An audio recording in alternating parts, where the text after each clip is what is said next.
మా జోగి రమేష్ కూడా press meet పెట్టినాడు. ఐఎమ్ రెడీ ఫర్ ది లై డిటెక్ట్, కానీ దీంట్లో కూడా నేను రెడీగా ఉన్నాను, చెక్ చేయండి, మీరు నాకు దీంట్లో గన దోషిగా తేలితే నేను ఏ దానికైనా కానీ సిద్ధమే అని చెప్పినారు.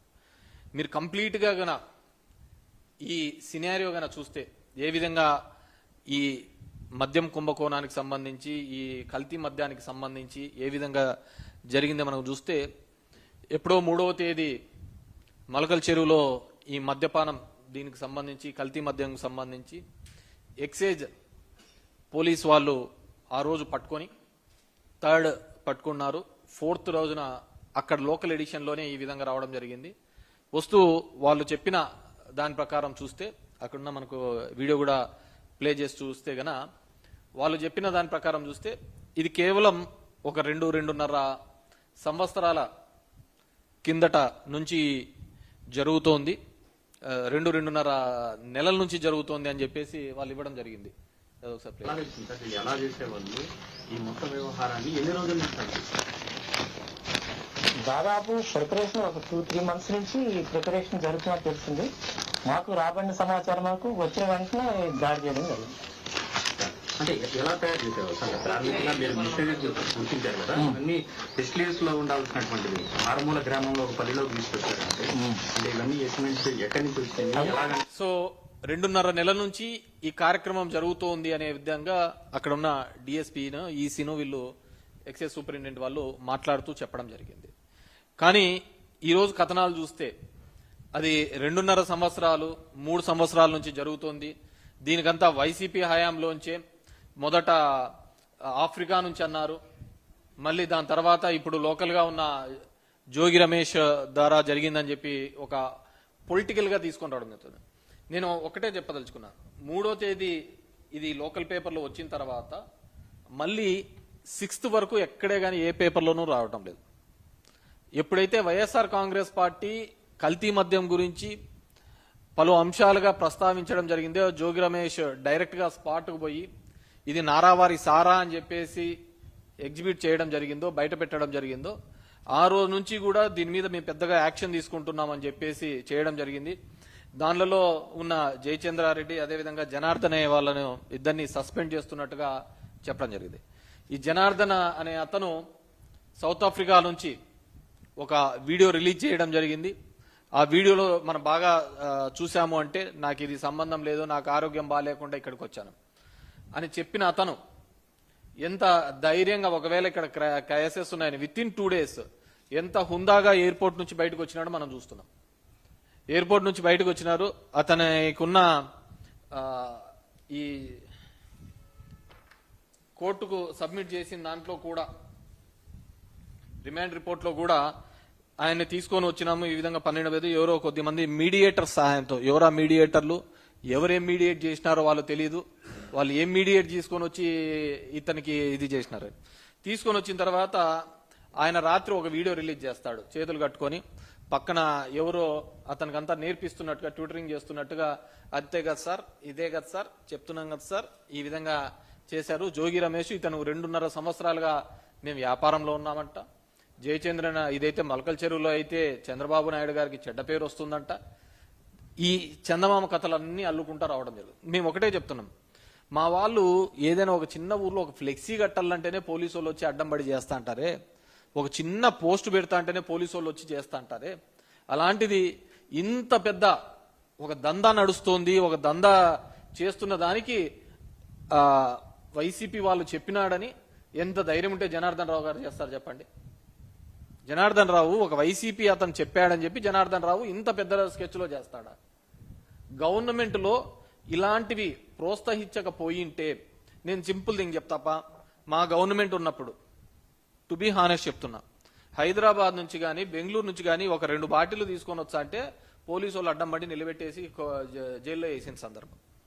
ఓ 2 బాటిల్ తీసుకుని రాడికి, దానికి ఓ అని మా మీద అందరూ బాధపడిన సందర్భం, 2 బాటిల్ తెచ్చుకోలేరా అయ్యా అని చెప్పేసి. ఈరోజు పాపం 2 బాటిల్కి సంబంధం లేకుండా ఒక కుటీర పరిశ్రమే మొదలు పెట్టేసి గ్రామాన కూడా మొదలు పెట్టినారు. ఎందుకు వస్తుంది ఈ విధంగా కల్తీ మద్యం? ఎందుకు ఏ విధంగా తయారైతుంది? వీళ్ళు బెల్ట్ షాపులు అన్ని కూడా వేలాల్లో అమ్మినారు. 1,00,000, 2 లక్షలు, 3 లక్షలు, 9 లక్షలు, 10 లక్షల వరకు పోయిన వేలాలు, అక్కడ నా గ్రామంలో ఉన్న డిమాండ్ను బట్టి. పోయినప్పుడు ఆ 10 లక్షలతో ఈ బ్రాంచ్ షాప్ లోంచి సరుకు తీసుకొని అమ్మితే వాళ్ళకేం పెద్ద లాభం రాదు. ఈ విధంగా కల్తీ చేసుకొని వస్తే మా ఏరియాలో కూడా, మా ధర్మవరం ప్రాంతంలో కూడా ఇప్పటికీ వైన్ షాప్స్లలో, కొన్ని తెలుగుదేశాన్ని పార్టీకి సంబంధించిన వైన్ షాప్స్లలో కదిరి నుంచి వచ్చి రాత్రిపూట వచ్చి బాటిల్ అలాగే ఉంటుంది, బాటిల్ అంతా ఇట్లా నీట్గా తిప్పుతారు, దాన్ని మాడుస్తారు, ఒక 2 కేసులు 3 కేసు, ఒక కేసుని 3 కేసులుగా తయారు చేస్తారు, వెళ్ళిపోతూ ఉంటారు. అంత నైటే వర్క్ జరుగుతూ ఉంటుంది. ఇది ప్రతి చోట ఉన్న పరిస్థితే. ఎందుకు ఈ నకిలీది వచ్చింది? కేవలం వీళ్ళందరూ ఈ బెల్ట్ షాపుల లాగా బాగా విస్తరించిపోయినాయి. ఈరోజు నిన్న చంద్రబాబు నాయుడు అంటున్నాడు, బెల్ట్ షాపులు ఇవన్నీ మేమన్నిటినీ వచ్చి మీద కఠినమైన చర్యలు. బాగా గుర్తుపెట్టుకోండి, ఆయన ఒక్క మాట అన్నాడు అంటే ఖచ్చితంగా దానికి వ్యతిరేకంగా జరిగింటది.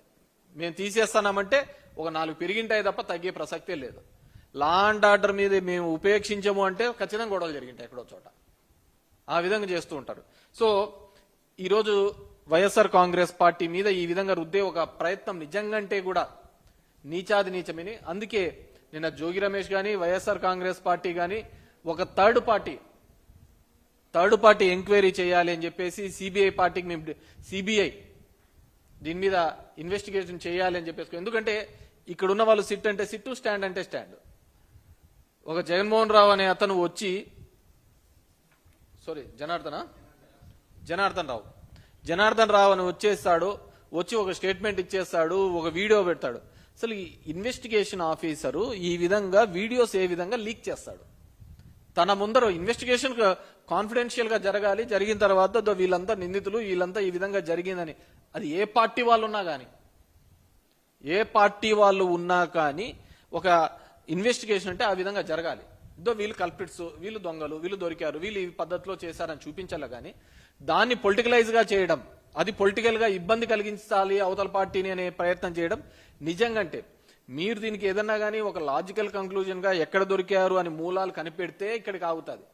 అది మిగతా పార్టీల మీద రుద్దే కొద్దీ ఖచ్చితంగా తెలుగుదేశం పార్టీకి అదే విధంగా నష్టం కలుగుతుంది తప్ప లాభం కలుగుతుంది. మీకు ఎవడు సలహాలు ఇచ్చాడో ఏమో గానీ అన్ని అవతల పార్టీ మీద బురద జల్లండి, తర్వాత మీకు మేలు జరుగుతుంది అనే పద్ధతికి అది నిజంగంటే తప్పుడు ఆలోచన, ఖచ్చితంగా ఇబ్బంది పెట్టే పరిస్థితి తెలుగుదేశం పార్టీకి. ఎందుకంటే ఇంతకుముందు విజయవాడలో కూడా కాల్మనీ జరిగినప్పుడు అలాగే జరిగింది.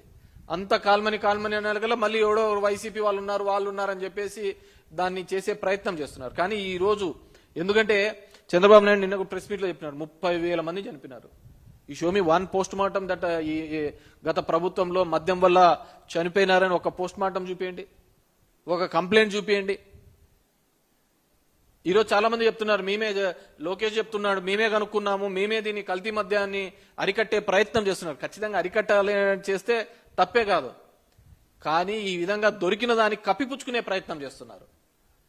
ఆ కప్పిపుచ్చుకునే ప్రయత్నంలో భాగంగానే మీరు ఈ రోజు వైసీపీ పార్టీ వాళ్ళ మీద ఇంకోరి మీద రుద్దే ప్రయత్నం చేస్తున్నారు. డెఫినెట్ గా మీ అందరినీ కోరుకునేది ఏంటంటే మీడియా ద్వారా తెలియజేసేది, ఎవరైతే దీంట్లో ఉన్నారో వాళ్ళు ఆ పార్టీ ఈ పార్టీ అని సంబంధం లేకుండా నిష్పక్షపాతంగా విచారణ జరగాలి అంటే అది ఒక సిబిఐ ద్వారానే, థర్డ్ పార్టీ ఇన్వెస్టిగేషన్ ద్వారానే జరుగుతుంది. మేము సిట్ అంటే సిట్టు, వీళ్ళంటే వేసినాం. దానిలో ఉన్న ఆఫీసర్లందరూ నాకు తెలుసు. మా జిల్లాలో ఎస్పీగా పనిచేసిన అతనే అశోక్ కుమార్. మా దాంట్లో ఒక ఎస్ఐ రెడ్ హ్యాండెడ్ గా దొరికిపోయినాడు, ఒక అతన్ని డబ్బులు అడిగినాడని చెప్పేసి, సురేష్ అని. నేను కంప్లైంట్ ఇవ్వడానికి పోయినా ఆయన దగ్గర పోతే ఆయన అన్న మాటలు ఏంటంటే వీళ్ళకి ఫోన్లో ఎట్లా మాట్లాడాలో తెలియదు అన్నాడు. ఫోన్లో డబ్బులు అడుగుతా వాయిస్ రికార్డింగ్ దొరికితే ఒక సూసైడ్ ని హత్య కిందికి చేసే దాని మీద అది రికార్డింగ్ దొరికితే మేము తీసుకుపోయి ఇచ్చినాం అతనికి. ఇస్తే ఆయన అన్న మాటలు ఇదే, వీళ్ళకు ఎట్లా ఫోన్లో మాట్లాడలేదు తెలియదు అని చెప్పేసి. అంటే అతను దీనికి వేసినారు.